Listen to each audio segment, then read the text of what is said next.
اعوذ باللہ من الشیطان الرجیم بسم اللہ الرحمن الرحیم رب اشرح لی صدری ویسر لی امری واحلل عقدۃ من لسانی یفقہوا قولی۔ پروگرام فیضان رحمت میں ہوں آپ کا ہوسٹ شاہد رضا۔ آج بھی ہمارے ساتھ موجود ہیں مولانا عامر یاسر عمر صاحب، آپ کا بہت بہت شکریہ۔ کل ہم ڈسکس کر رہے تھے وداع ماہ رمضان کے حوالے سے، جو امام سجاد کی جو دعا ہے اس حوالے سے ہم نے ڈسکشن کیا، اور اسی ڈسکشن میں بہت ساری چیزیں جو ہے وہ ڈسکس ہوئیں ہماری اور آئیں، جس میں ایک خاص بات یہ تھی کہ اس مہینے کو جو ہم رخصت کر رہے ہیں وہ مہینہ اتنی ساری رحمتیں لے کر آیا تھا، برکتیں لے کر آیا تھا، مغفرت لے کر آیا تھا۔ اب ہم دیکھتے یہ ہیں کہ انسان کا مزاج یہ ہے کہ بڑا کلیئر ہے کہ اس مہینے میں یہ تمام عبادتوں کا بھی طرف جو ہے وہ طبیعت مائل ہوتی ہے، لیکن جیسے ہی یہ مہینہ ختم ہوتا ہے کچھ سستی ضرور جو ہے وہ آ جاتی ہے، اور وہ جو ایک روٹین بنا ہوا تھا اس روٹین سے آدمی ہٹنا شروع ہو جاتا ہے۔ مثال کے طور پر تلاوت کلام پاک اس مہینے میں جتنی ہو رہی تھی اب شاید اتنی نہیں ہو پا رہی ہوتی ہے، تو اس کی کیا وجہ نظر آتی ہے کہ یہ روحانی ماحول یا یہ جو طبیعت جو مائل تھا ماہ رمضان میں وہ بعد میں جو ہے وہ برقرار نہیں رہ پاتا؟ اعوذ باللہ من الشیطان الرجیم بسم اللہ الرحمن الرحیم الحمدللہ رب العالمین وصلی اللہ علی محمد وآلہ الطیبین الطاہرین المعصومین ولعنت الدائم علی اعدائہم اجمعین من الآن الی قیام یوم الدین۔ جی، یہ جو آپ کا سوال ہے، دیکھیں اس کی ایک وجہ تو وہی ہے جو سمجھے ہماری جو پچھلی بات ہو رہی تھی اسی سے اگر نکالیں ہم اس کو، کہ ہم لوگوں نے رمضان کو کیسے ایکسیپٹ کیا؟ صحیح، آیا دل و دماغ سے ایکسیپٹ کیا ہم نے، یا بس وہی والی بات ایک فارمیلٹی کے طور پر اب آ گیا ہے تو گزارنا تو ہے؟ اور تو میں نے کہا نا، ہماری روش سے تو یہ اندازہ ہوتا ہے کہ اس کو ہم ایک بوجھ سمجھتے ہیں۔ ورک شاپ کے طور پر نہیں لیا ہے، ہاں، اس کو ہم ایک تربیتی ورکشاپ نہیں سمجھتے ہیں، ہم اس کو بوجھ کے طور پہ لیتے ہیں۔ اسی لیے 30 کے اگر 29 ہو جاتے ہیں تو ہم خوش ہوتے ہیں، صحیح، اس لیے کہ بوجھ اتر گیا، جلدی اتر گیا، ایک دن پہلے اتر گیا، صحیح، جلدی فارغ ہو گئے ہم۔ اگر ہم اس کو بوجھ کے طور پہ نہ لیں، بلکہ اس کو وہی والی بات ہے، ہم ایک خدا، یعنی یہ جو دیکھیں، یہ جو عناوین آئے ہیں نا رمضان کے لیے، ماہ مبارک رمضان کے لیے، یہ ایسے ہی نہیں ہے، یہ حقیقی عناوین ہے۔ یہ کوئی لالی پاپس نہیں ہے جو خدا نے ہمیں دی ہیں، صحیح، ہے نا؟ یہ حقیقت حال خدا نے پیغمبر نے بیان کی ہمیں کہ یہ رحمتوں کا مہینہ ہے، برکتوں کا مہینہ ہے، مغفرتوں کا مہینہ ہے، ٹھیک ہے نا؟ اگر اس چیز کو انسان درک کرے، تھوڑا سا صحیح، فیل کرے، تھوڑا سا اس کو اپنے اندر ایبزارب کرے، تو اتنی جلدی 30 دن کی محنت ضائع نہیں ہوتی۔ صحیح، میں ایک اکثر یہ بات کہتا ہوں، کسی نے زکوٰۃ کے باب میں ایک روایت ہمیں ملتی ہے، کسی نے امام علیہ السلام سے پوچھا کہ مولا یہ زکوٰۃ جو ہے صرف 2.5% کیوں خدا نے قرار دی ہے، زیادہ کیوں نہیں بنائی؟ صحیح، امام علیہ السلام نے اس کو جواب دیا طبق نقل کہ اگر خدا کے علم میں یہ ہوتا کہ یہ 2.5% کم پڑے گی تو پروردگار عالم اس سے زیادہ قرار دیتا۔ یعنی علم الہی کے اندر یہ ہے کہ یہ 2.5% کافی ہے۔ اب یہاں پہ ایک سوال تو اٹھتا ہے، اگر کافی ہے تو یہ اتنے جو ہم فقر و فاقہ دیکھ رہے ہیں وہ ہماری مس مینجمنٹ سے، صحیح، زکوٰۃ کٹوتی ہوتی ہے جاتی کا ہے، صحیح، یہ ہمارے قصور ہیں، صحیح، اس کو ہم خدا کے کھاتے میں نہیں ڈال سکتے، صحیح، اپنی غلطیاں ہم خدا کے کھاتے میں نہیں ڈال سکتے، صحیح، ٹھیک ہے نا؟ تو یہی چیز میں یہاں پہ کہتا ہوں، پروردگار عالم نے پورے سال میں ایک مہینہ ایسا قرار دیا ہے۔ صحیح، میں سمجھتا ہوں کہ اگر خدا کے علم میں ہوتا کہ اگر اس سے زیادہ کی ضرورت ہوتی انسان کی تربیت کے لیے تو وہ 1 مہینے کی بجائے 2 مہینے بنا دیتا۔ صحیح ہے، یعنی خدا اپنے علم کے اعتبار سے یہ سمجھتا ہے کہ اگر یہ 30 دن بھی ایک بندہ صحیح، صحیح طریقے سے، بھرپور طریقے سے اس کو جذب کرتے ہوئے گزارے گا ماہ مبارک رمضان کو، تو 30 دن کے بعد اس کا حال یہ نہیں ہوگا، لعلکم تتقون پر ہوگا یہ۔ اور جو لعلکم تتقون تک پہنچ جائے گا وہ کبھی بھی ایسا نہیں ہوگا کہ عید والے دن سے اس کی گناہ شروع ہو جائیں، عید والے دن سے اس کی جو ہے وہ بے راہ روی جو ہے وہ شروع ہو جائے، صحیح، بلکہ یہ 30 دن کی محنت اس کو، میں نے کہا نا، میں سمجھتا ہوں کہ یہ 30 دن کی محنت اس کے اگلے 11 مہینوں کے لیے کافی ہونی چاہیے، اگر وہ بھرپور طریقے سے رمضان کو گزارے تو صحیح، اس انداز سے گزارے جیسے اہل بیت نے سمجھایا۔ اس کے لیے کیا کریں؟ یعنی یہ ایک فیکٹ تو ہے نا، دیکھا تو یہی جا رہا ہے کہ جی جو عام طور پر جیسے ہی ماہ رمضان ختم ہوتا ہے تو یہ چیزیں آہستہ آہستہ ڈائلیوٹ ہوتی جاتی ہیں اور چیزیں جو ہے وہ چھوٹتی جاتی ہیں۔ فار ایگزامپل ماہ رمضان میں جو ہے وہ نماز شب ڈیلی ہو رہی تھی، فار ایگزامپل، پھر جو ہے وہ ہفتے میں 3 دن پہ آ جاتے ہیں، 2 دن پہ آ جاتے ہیں، 1 دن پہ آ جاتے ہیں اور پھر چلی جاتی ہے. فار ایگزامپل ماہ رمضان کے اندر تلاوت کلام پاک ڈیلی ہو رہی تھی، آہستہ آہستہ آہستہ آہستہ. اس چیز کو برقرار رکھنے کے لیے کیا کوئی وظیفہ ہے، کوئی دعا ہے، کوئی جو ہے وہ ایسی چیز ہے کہ جی ہم اس چیز کو کیسے برقرار؟ ایک تو آپ نے یہ کہا کہ یہ ریئلائزیشن، جی ہاں، یہ تو بالکل ایک پہلی جو بیسک چیز ہے، بیسک چیز. لیکن اس کے علاوہ عملی طور پر کیا ایسا کیا جائے کہ ان چیزوں کو برقرار رکھا جا سکے؟ دیکھیں عملی طور پر میں آپ کی خدمت میں عرض کروں، ہمارے ایک استاد ایک بات نقل کیا کرتے تھے اور میں انہی کی اس بات کو یہاں پر لے کر آؤں گا کہ انسان اپنے اندر مستقل مزاجی پیدا کرے. سبحان اللہ. بقول ہمارے استاد کے کہتے ہیں یہ آغا خوئی، یہ شیخ انصاری کے بارے میں مشہور ہے، نقل کیا جاتا ہے کہ ان کے کان میں مولا نے آ کے الحمد پڑھی تھی، جو سبب بنا ان کی فوق العادہ ذہانت کا. تو استاد کا جملہ یہ تھا کہ ہر کسی کے کان میں مولا نے جو ہے وہ الحمد نہیں پڑھی ہوئی. صحیح ہے، صحیح نا، وہ صرف شیخ اعظم ہی تھے. صحیح. آغا خوئی کے کان میں نہیں پڑھی، آغا خمینی کے کان میں نہیں پڑھی، آغا ایکس وائی زیڈ، یہ جتنے بھی بزرگان ہیں جو ہمارے سامنے ہم دیکھتے ہیں ان کی سیرتوں کو، ان کی سنتوں کو، یہ سب اس مقام، یہ بقول ان کے یہ سب نارمل استعداد والے لوگ تھے، لیکن یہاں پر پہنچے اپنی مستقل مزاجی کی وجہ سے. صحیح. آپ دیکھیں انسان کے اندر خدا نے اتنی کیپیبلٹی رکھی ہے کہ جو کام انسان ٹھان لے کرنے کی، یہ ٹھاننا ضروری ہوتا ہے، صحیح ہے. وہ انسان اس کے پیچھے لگ جاتا ہے. ول پاور ہونی چاہیے، کنسسٹنسی ہونی چاہیے. بالکل. یہ اگر انسان اس کو یہاں پر بھی لے کر آئے نا، اپنے ول پاور کو، اپنے استقلال کو، اپنے ثابت قدمی کو. دیکھیں رمضان نے کم سے کم آپ کے آنکھوں سے کچھ پردے ہٹائے ہیں. ایکسکیوزز تو ختم کر دیے رمضان. ہاں، ایکسکیوزز ختم، پردے ہٹا آپ دیے، کر نہیں سکتے ہو کہ آپ نہیں کر سکتے ہو، ٹائم ہی نہیں ملتا. ہاں وہی 24 گھنٹے ہیں، صحیح ہے. کم و بیش تقریباً وہی روٹین ہے. صحیح. 19-20 کا فرق آتا ہے، وہ بھی بعض لوگوں کی روٹینز میں. اور آپ کے اندر وہ طاقت بھی ہے کہ حلال کو چھوڑ دیتے ہو. یہ تو اللہ تعالیٰ نے دکھا دیا نا کہ اس کا مطلب ہے آپ میں اتنی کیپیبلٹی ہے کہ آپ ٹائم نکال کے قرآن پڑھ سکتے ہو. صحیح. آپ میں اتنی کیپیبلٹی کہ ہے آپ جو ہے وہ نماز شب پڑھ سکتے ہو. آپ میں اب آپ کے ہاتھ میں، یعنی خدا نے آپ کو پردے ہٹا دیے، آپ کو دکھا دیا، آپ کو سمجھا دیا. صحیح ہے، آپ کہیں کہ جی اس میں تھوڑا سا روٹین، مثلا آفس 2 گھنٹے کم، صحیح ہے، آپ وہاں پہ 2 گھنٹے کم تھا تو آپ قرآن بھی 1 سپارہ پڑھتے تھے. صحیح ہے. لیکن آپ پاؤ سپارہ پڑھ سکتے ہو، صحیح ہے. پاؤ پڑھ لو. صحیح ہے. یعنی آپ اپنی عادتوں کو، جس کو کہتے ہیں ایک دم نہ چھوڑ دو، صحیح ہے. آپ ان کے اوپر اپنے ثابت قدمی دکھاؤ. دیکھیں کچھ چیزیں وہ ہیں جو آپ کو کرنی ہیں، صحیح ہے. اس کے بعد اس کے رزلٹ میں کچھ چیزیں وہ ہیں جو خدا کرتا ہے آپ کے ساتھ. توفیقات میں انشاءاللہ اضافہ ہوگا. صحیح. آپ اپنی ثبات قدمی تو دکھاؤ، صحیح. آپ اپنا استقلال تو دکھاؤ، مستقل مزاجی تو دکھاؤ. صحیح. آپ ڈٹو تو صحیح کہ نہیں مجھے یہ کرنا ہے. آپ یہ سوچ کے کہ نہیں مجھے اپنے روٹین میں جو میں کر رہا تھا رمضان میں، ان میں سے چلیں سارے نہ صحیح، لیکن کچھ چیزیں جو سلیکٹڈ چیزیں وہ مجھے اپنی روٹین پہ باقی رکھنی ہے، اس پہ ڈٹنے کی تمنا تو دکھاؤ. میں مثلا ڈیلی مسجد میں جاتا تھا. تمنا الموت ان کنتم صادقین، خدا سے کہتے ہیں سچے تو تمنا تو کر کے دکھاؤ کم سے کم. صحیح ہے. کم سے کم اپنا اظہار تو کرو کہ بھئی میں یہ چاہتا ہوں. اس کے لیے تھوڑے سے ایفرٹ کرو. آپ سوچو کہ بھئی میں کہاں پہ اب کیسے ٹائم نکال سکتا ہوں.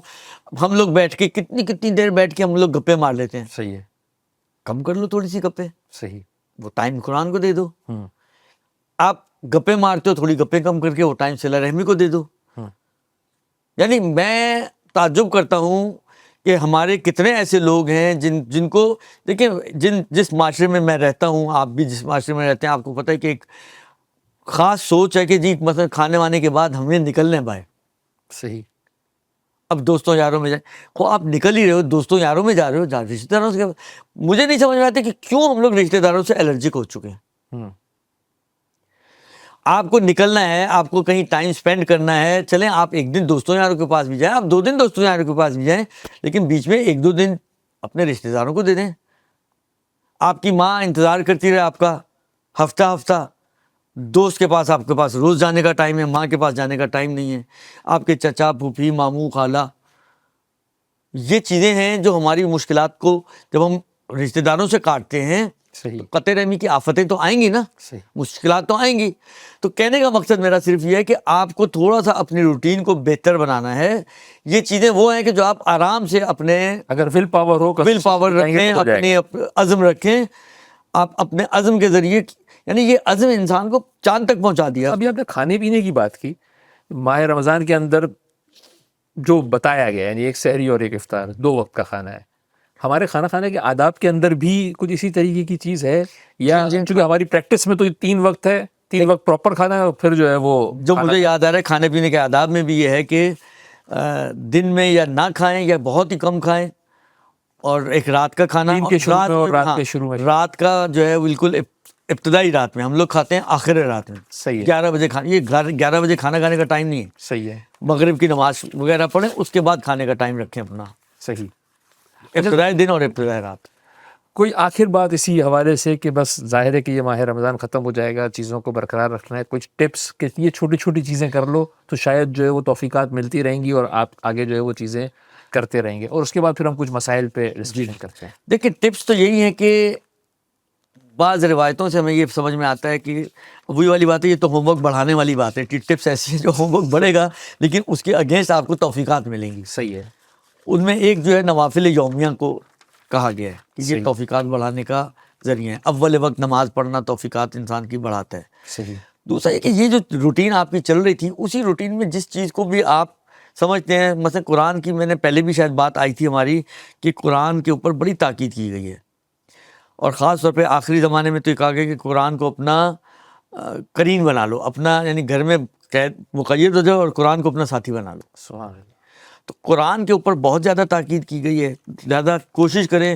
بعض روایتوں میں یہ کہ انسان کو ڈیلی منیمم 50 آیتیں پڑھنی چاہیے. صحیح. تو آپ 50 پڑھ سکیں ویل اینڈ گڈ، نہیں پڑھ سکیں آپ 25 پڑھ سکیں آپ 25 پڑھیں. صحیح. لیکن قرآن کا ساتھ نہ چھوڑیں. ہم لوگوں کی ایک قرآن کا شکوہ بھی ہے کہ ان قومی اتخذوا ھذا القرآن مہجورا، میری قوم نے اس قرآن کو متروک، مہجور یعنی متروک، چھوڑ دیا ہے. صحیح. تو یہ قرآن میں خود کوٹ ہوا ہے. تو کوشش کریں کہ قرآن کا ساتھ رہے آپ کے ساتھ، اہل قرآن بنیں، قاری قرآن بنیں. پھر اگین وہی والی بات کہوں گا کہ ترجمے کے ساتھ پڑھیں تو آپ کو سمجھ میں بھی آئے کہ آپ خدا سے کیا راز و نیاز کریں. نماز شب کوئی اتنا بڑا ایشو نہیں ہے. آغا سیستانی کے نظریے کے حساب سے تو اور بھی آسان ہے کہ مغرب عشاء کے فوراً بعد سے نماز شب کا ٹائم شروع ہو جاتا ہے. آپ کہیں جی میں آدھی رات کو اٹھ کے پڑھوں گا، آپ اٹھنے کے چکر میں آنکھ نہیں کھلی وہ بھی رہ گئی، آپ پڑھ کے ہی سوئیں. صحیح. ہاں یہ اگر کر سکیں تو بہتر ہے کہ جتنا دیر سے یعنی جو بالکل سونے کے قریب کا ٹائم ہے اس وقت پڑھیں. لیکن اگر اس میں بھی آپ کو کوئی ڈیفیکلٹیز ہیں، آپ نماز مغرب عشاء پڑھیں، اس کے فوراً بعد آپ پڑھ لیں. صحیح. جو ہمارے یہاں ایک کلچر بن چکا ہے کہ رات کو اتنا دیر سے سونا ہے تو کافی حد تک تو آپ کا کام ہو جائے گا اگر یہ والا وہ کر سکتے ہیں. لیکن یہ کلچر اچھا نہیں ہے. اس کلچر کو چینج کرنے کی ضرورت ہے، شدید ضرورت ہے اس کلچر کو چینج کرنے کی، اس لیے کہ یہ کلچر آپ کا سبب بنتا ہے کہ اکثر لوگوں کی نماز فجر قضا ہو جاتی ہے. صحیح. بس صاحب اسی دعا کے ساتھ کم سے کم اس چیز کو جو ہے وہ ہم وائنڈ اپ کریں کہ اللہ تعالیٰ جو ہے وہ توفیق دے کہ یہ ماہ رمضان جو ہے وہ بس اگر چلا بھی جائے، ہماری جو اللہ تعالیٰ سے جو کنیکٹیوٹی ہے وہ جو ہے وہ انشاءاللہ برقرار رہے. اگر صاحب اب تھوڑا سا کچھ فطرے کے حوالے سے کچھ چھوٹے چھوٹے سوالات میں کرنا چاہ رہا ہوں. جی جلدی میں. ظاہر ہے کہ ڈیٹیلز تو جو ہے وہ ہوئیں گی، لیکن چونکہ آج کل جو ہے وہ یہ کافی ایام کس شخص کو فطرہ نکالنا واجب ہے؟ دیکھیں سب سے پہلے عرض کروں آپ کی خدمت میں، ہر وہ شخص کہ جو شب عید غروب کے وقت غنی ہو، صحیح، یعنی مالدار ہو، اور بے ہوش نہ ہو، اور بالغ ہو، آزاد ہو، عاقل ہو، ٹھیک ہے، تو اس کے اوپر واجب ہے کہ وہ اپنا اور ان افراد کا کہ جو اس کے تحت تکفل ہیں ان کا فطرہ ادا کرے. یعنی جو اس کے اس تھوڑا سا یہ جو ورڈ ہے تحت تکفل یعنی جو اس کے زیر سرپرستی میں ہیں، ٹھیک ہے، جن کا کھانا پینے کا اور یعنی جو ان سے وابستہ ہیں، جیسے گھر والے افراد، ٹھیک ہے، جس کو ایک لفظ استعمال کرتے ہیں نان خور ہو اس کا. ٹھیک ہے. اب نان خور میں ضروری نہیں کہ وہ اسی رات کھانا بھی کھا رہا اس کا، لیکن یہ کہ اس کے اہل و عیال شمار ہو تو اس کا فطرہ ان پہ واجب ہو. اچھا صاحب، اب یہی والی جو بات ہے کہ اگر مثال کے طور پر گھر کا سرپرست جو ہے وہ کسی کا فطرہ نہیں نکالتا، یا مثال کے طور پر آپ کسی کے گھر وہ والے مہمان کے جس میں آپ جو ہے وہ واقعہ اس میں وہ مہمان شمار ہوتے ہیں، وہ مہمان ہو جاتے ہیں کہ جہاں میزبان کو جو ہے وہ فطرہ نکالنا واجب ہو جاتا ہے، لیکن کسی وجہ سے وہ فطرہ نہیں نکالتا، تو اب کیا جو دوسرا فرض ہے کہ جس کا فطرہ نکالا جانا تھا، جس نے فطرہ خود نہیں نکالنا تھا، اس کو پھر اب نکالنا پڑے گا؟ جی ہاں، اس میں بعض فقہا نے احتیاط لگائی ہے کہ اگر اس نے نہیں نکالا جس کی ذمہ داری تھی، تو پھر احتیاط یہ ہے کہ یہ خود نکالے اپنا فطرہ۔ ٹھیک، فطرہ کتنا نکلے گا؟ فطرہ اچھا اس میں 3 کلو، ایسا نہیں کہ 3 کلو کوئی بھی کھانے کی چیز، ٹھیک ہے، 3 کلو وہ کھانے کی چیز کہ جو آپ کے اپنی نہیں، آپ کے شہر کی، ٹھیک ہے، معیار شہر ہے، آپ کے شہر میں جو غالباً غذا کھائی جاتی ہو، صحیح، جو غالب غذا ہو شہر کی، زیادہ کھائی جاتی ہے، زیادہ کھائی جاتی ہو، وہ اس کا وہ 3 کلو یا اس کی قیمت 3 کلو کی، ٹھیک ہے، وہ آپ فطرے کے طور پہ دے سکتے ہیں۔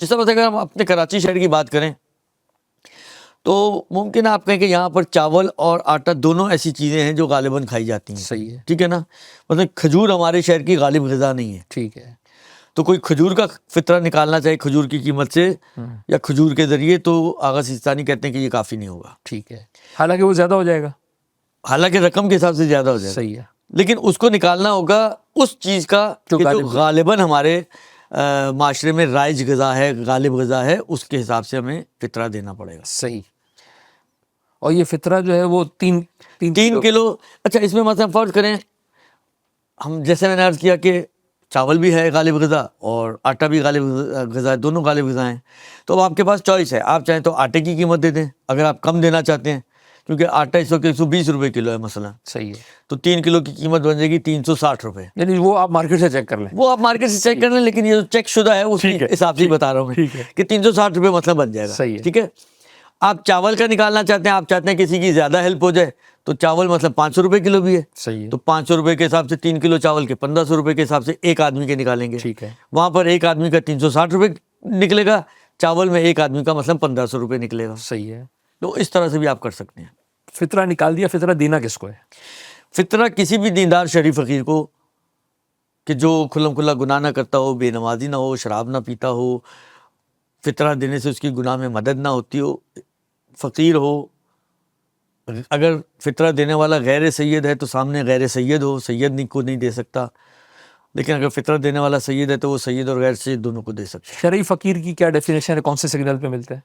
شرعی فقیر کسی سگنل پہ عام طور پہ نہیں ملتے، یہ وہ افراد ہوتے ہیں کہ جن کی انکم کم ہے اور جن کے جائز اخراجات ان کی انکم سے زیادہ ہیں۔ صحیح، تو آج کے زمانے میں بہت سارے وائٹ کالر افراد جو آپ کے اطراف میں موجود ہوں گے، آپ کے رشتہ داروں میں موجود ہوں گے، وہ آپ کے مستحق بن سکتے ہیں اس فطرے کے۔ اچھا بات تو آپ نے پوچھی نہیں، لیکن میں پھر بھی بتا دوں، بات آئی ہے اس لیے، فطرے میں کبھی بھی یہ ضروری نہیں ہوتا کہ آپ سامنے والوں کو بتا کر دیں کہ یہ میں فطرہ دے رہا ہوں آپ کو۔ صحیح، صحیح، آپ مثلاً میں نے کہا نا کہ مجھے تعجب ہوتا ہے اس بات پر کہ لوگ اپنے رشتہ داروں سے کیوں اوائڈ کرتے ہیں، صحیح، یعنی دوسروں کو بانٹ رہے ہوتے ہیں لیکن اپنے ہی رشتہ داروں میں کوئی چچا، پھوپھی، ماموں، خالہ، کزن، بہن، بھائی، وہ واقعاً پریشانی میں زندگی گزار رہے ہوتے ہیں لیکن ان کو دینے کے لیے تیار نہیں ہوتے۔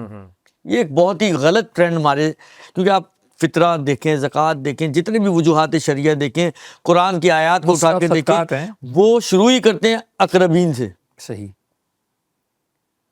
وہ سٹارٹ ہی اقربین سے ہوتے ہیں، صحیح، اور ہم اقربین سے جو ہے وہ غافل ہیں۔ تو میں تمام ناظرین سے یہی گزارش کروں گا کہ اگر آپ کے اپنے بہن بھائیوں میں، رشتہ داروں میں، دیکھیں ہیلپ کرنے کے طریقے ہوتے ہیں نا، ضروری نہیں آپ بتا کے دیں، آپ ایک لفافے میں ڈالیں، آپ عیدی کے نام پہ آپ جو ہے وہ جو کہتے ہیں چاول کا فطرہ نکالیں، جو سب سے چاول میں سب سے قیمتی چاول ہے، تاکہ اس کا کچھ فائدہ تو ہو، اس کو ایک لفافے میں ڈالیں، جا کے اس کو عید کی رات ہوگی اس کو پکڑا کے آ جائیں کہ بھائی آپ اپنے صحیح، کچھ بچوں کے لیے لے لیجیے گا، صحیح، آپ کا بھی کام ہو گیا، اس کا بھی کام ہو گیا، اس کو پتہ بھی نہیں چلا کہ آپ نے فطرہ دیا۔ اب وہ فطرے میں وہ 10-10 والے نوٹ نہ دیں سامنے والے کو، صحیح ہے، صحیح، کم سے کم اس طرح سے انویلپ بنائیں کہ وہ نوٹوں سے ہی، کیونکہ ہم تو بعض اوقات نوٹ وہ پکڑاتے ہیں کہ نوٹوں سے ہی پتہ چل جاتا ہے کہ کوئی صدقہ خیرات فطرہ دے رہی ہے۔ صحیح ہے، کم سے کم اس بات کا خیال رکھتے ہوئے اگر دیں تو فطرہ دینے کا وقت کب دیں؟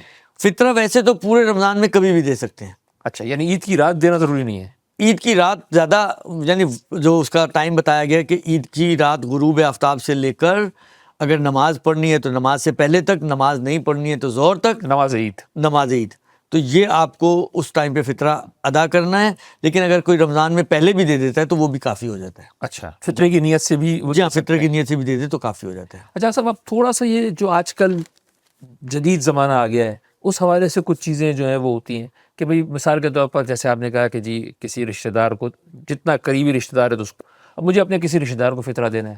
اب وہ مثال کے طور پر اب آج کل کے دور میں نے کہا کہ ٹھیک ہے جی میں نے اس کے بینک اکاؤنٹ میں ٹرانسفر کروا دیے فطرے کے اماؤنٹ، تو یہ ہو جائے گا فطرہ یا نہیں ہوگا؟ دیکھیے فطرہ اس طرح سے نہیں ہوتا کہ آپ ٹرانسفر کر کے آپ نیت کر لیں یا نیت کر کے ٹرانسفر کر لیں, یہ فطرہ نہیں ہوتا. یہ صحیح طریقہ نہیں ہے. صحیح. اس کا صحیح طریقہ اگر آپ بنانا چاہتے ہیں تو اگر سامنے والے کی عزت نفس کا خیال رکھنا ہے تو آپ بیچ میں کسی کو واسطہ بنائیں. ٹھیک ہے. ٹھیک ہے, مطلب فرض کریں میں فرض کریں باہر کسی ملک میں ہوتا ہوں, میں اپنے بھائی کو یہاں پر بھیجوں پیسے, آن لائن ٹرانسفر کروں. ٹھیک ہے. اور اس کو اپنا وکیل بناؤں. ٹھیک ہے, آپ میری طرف سے فطرہ کہ آپ اس پیسے کو وڈرا کریں, ٹھیک آن لائن آگے ٹرانسفر نہ کریں, اوکے وڈرا کریں. ٹھیک ہے. وڈرا کر کے اس کے اوپر فطرے کی میری طرف سے اتنے لوگوں کے فطرے کی نیت کریں, ٹھیک ہے. اور پھر آپ جا کے فلاں صاحب کو لفافے میں ڈال کے پکڑائیں. ہاں صحیح. یہ سب سے آسان اور ایزی وے ہے, اور جس میں آپ کی گردن بھی نہیں پھنسے گی اور فطرہ بھی ادا ہو جائے گا. صحیح. کیونکہ فطرہ آن لائن, فطرہ ایک دفعہ آپ نے نیت کر لی, وہ نوٹ چینج نہیں ہونے چاہیے. صحیح. آن لائن میں سب سے بڑی پرابلم یہ کہ وہ نوٹ چینج ہو جاتے ہیں. صحیح. فطرے کی نیت کر کے آپ نے گھر میں پیسے رکھے ہوئے, اکاؤنٹ سے آپ ٹرانسفر کر رہے ہیں, فطرے والے گھر پہ, اکاؤنٹ والے اس کے اکاؤنٹ میں, تو یہ تو فطرہ بنا ہی نہیں. صحیح. لہٰذا اس کا سب سے بیسٹ طریقہ یہی ہے کہ آپ کسی کو واسطہ بنائیں. اچھا یہ بھی ہو سکتا ہے کہ آپ اگر آپ کسی شخص کو نہیں دینا چاہتے, آپ کسی مجتہد کو یا ان کے وکیل کو دینا چاہتے ہیں, صحیح. تو اگر ان کے پاس ایسی کوئی سہولت موجود ہے تو آپ ان کے اکاؤنٹ میں جمع کرائیں, ان کو وکالت دیں, ان کو بولیں جی آپ یہ نکال کے اس پہ فطرے کی نیت کر لیں. ٹھیک. تو یہ ایک صحیح طریقہ ہے کہ جس میں فطرہ آپ کا ادا ہو جائے گا. کچھ چیزیں اچھی یعنی فطرے سے متعلق جو موٹی موٹی چیزیں ڈسکس ہو گئی. ایک چیز ماہ رمضان کے حوالے سے, چونکہ وقت تھوڑا سا ہمارے پاس ہے تو میں نے کہا کہ یہ اس کا فائدہ اٹھاتے ہوئے, وہ فدیہ کے حوالے سے ہے کہ اب مثال کے طور پر فدیہ اور کفارہ دو چیزیں ہوتی ہیں. ایک تو دونوں کا اگر تھوڑا سا فرق سمجھ میں آ جائے کہ کفارہ کیا ہے اور فدیہ کیا ہے. خوب, کفارہ جو ہے سمجھیں ایک طرح کا جرمانہ ہے. صحیح. تو ہے نا کہ میں نے جان بوجھ کے روزہ نہیں رکھا یا توڑ دیا, تو اب مجھے جرمانے کے طور پر 60 روزے رکھنے ہیں مسلسل, یا 60 مسکینوں کو کھانا کھلانا ہے, یا آٹا دینا ہے, یا ایک غلام آزاد کرنا ہے.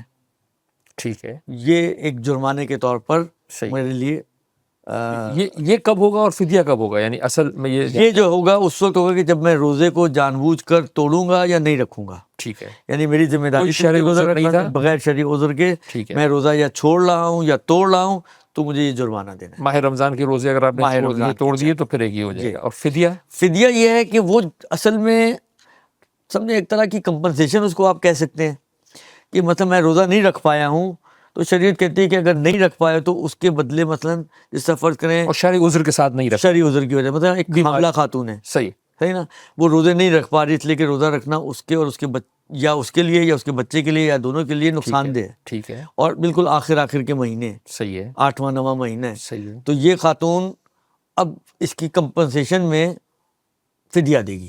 تو وہ قضا بھی ہوگا, قضا بھی ہوگا, اس کے اوپر قضا بھی ہوگا. صحیح ہے. ٹھیک ہے نا. ٹھیک ہے. یا بیمار شخص ہے, اچھا بیمار کا میں کلیئر کر دوں مسئلہ, وہ اکثر غلط فہمی کے شکار ہوتے ہیں لوگ.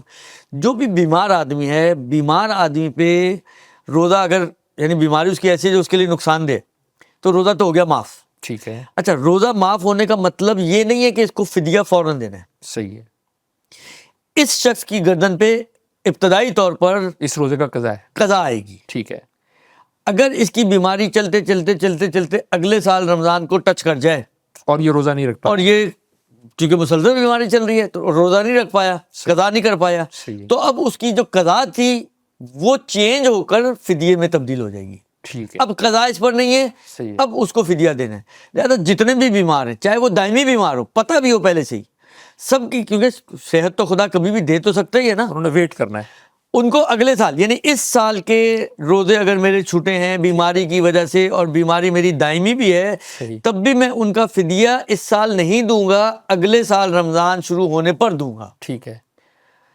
بہت سے لوگ غلطی یہ کرتے ہیں کہ فوراً فدیہ دے دیتے ہیں. صحیح ہے, وہ فدیہ نہیں ہوگا, وہ فدیہ اصلا کاؤنٹ ہی نہیں ہوگا. صحیح ہے, ان کو دوبارہ دینا پڑے گا. ٹھیک ہے. یا میں پہلا رمضان آیا, میں نے پورے 30 روزوں کا فدیہ دے دیا, صحیح ہے، ابھی تو واجب کچھ ہوا ہی نہیں ہے. صحیح ہے، حتیٰ یہ مسئلہ جو ہے پہلے رمضان میں 30 روزوں کا فدیہ دینا، یہ حاملہ کے لیے بھی آئے گا، صحیح، کیونکہ وہ جس دن روزہ چھوڑے گی اس دن اس کی کمپنسیشن اس کی گردن پر آئے گی. ٹھیک ہے، آج چھوڑوں گا، آج کل چھوڑے گی، کل پرسوں پر، ابھی تو چھوڑا ہی نہیں ہے، صحیح تو ہے. ابھی تو کچھ آیا ہی نہیں اس کی گردن پہ، تو پہلے سے دینے کا کیا فائدہ. یعنی حاملہ خاتون کے لیے جو معاملہ ہے وہ یہ ہے کہ اس نے فدیہ بھی دینا ہے اور قضا بھی رکھنی ہے. حاملہ میں فدیہ بھی ہے، قضا بھی ہے. ٹھیک ہے، جو صرف بیمار قضا ہے سے کام نہیں چلے گا. صرف قضا نہیں، ٹھیک جو ہے، بیمار ہے اس کی بیماری اگر اگلے سال تک کھنچ جائے، نہیں کھنچتی ہے تو قضا ہے، صرف فدیہ نہیں ہے. صحیح ہے، کھنچ جائے تو فدیہ ہے، قضا نہیں ہے. قضا نہیں ہے. جی. تو پھر مثال کے طور پر دوسرا رمضان آ گیا، دوسرے سال کا رمضان آ گیا اور اس کے بعد اس کی طبیعت صحیح ہو گئی، تو اب وہ جو پچھلے سال والے وہ تو اس کے فدیے وہ ختم ہو اس گیا. کا صرف فدیہ ہی دینا پڑے گا. ٹھیک ہے. پھر اگلے سال وہ روزے اگر ٹھیک ہو گئے تو روزے رکھے گا. کفارہ کتنا ہوتا ہے عام طور پر؟ یہ 60 روزے یا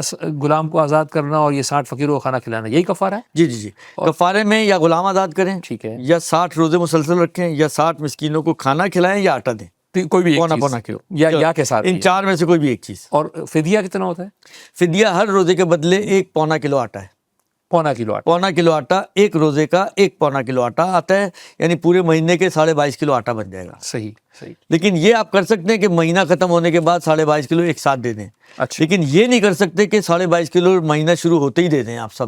اور یہ ہر روزے کے فدیے کی جو فدیہ ہے وہ ہر الگ الگ فقیر کو دینا ہوگا یا؟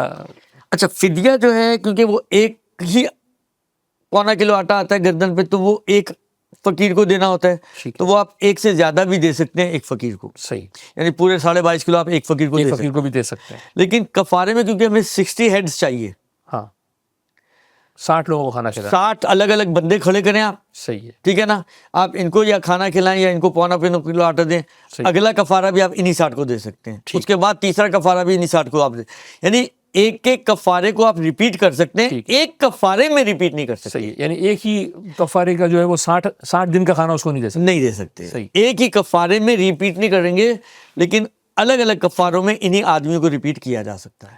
بہت شکریہ عاقل صاحب. ظاہر ہے کہ ہم نے آج کے اس پروگرام میں کوشش کی کہ تھوڑا سا پہلے ہم یہ ڈسکس کریں کہ جو ماہ رمضان کی برکتیں اللہ تعالیٰ کی نعمت کی وجہ سے، اللہ تعالیٰ کے فضل کی وجہ سے جو ماہ رمضان میں اگر ہم نے کچھ برکتیں سمیٹی ہیں، کچھ توفیقات ملی تھیں، کچھ برکتیں سمیٹی ہیں، کچھ انعامات حاصل کیے ہیں، تو ان انعامات کو ضائع ہونے سے کیسے بچانا ہے، ان انعامات کو برقرار کیسے رکھنا ہے، ان انعامات کا بہترین فائدہ جو ہے وہ کیسے جو ہے وہ اٹھانا ہے، اور اللہ تعالیٰ سے اپنی کنیکٹیوٹی کو کیسے برقرار رکھنا ہے، اس حوالے سے گفتگو کی.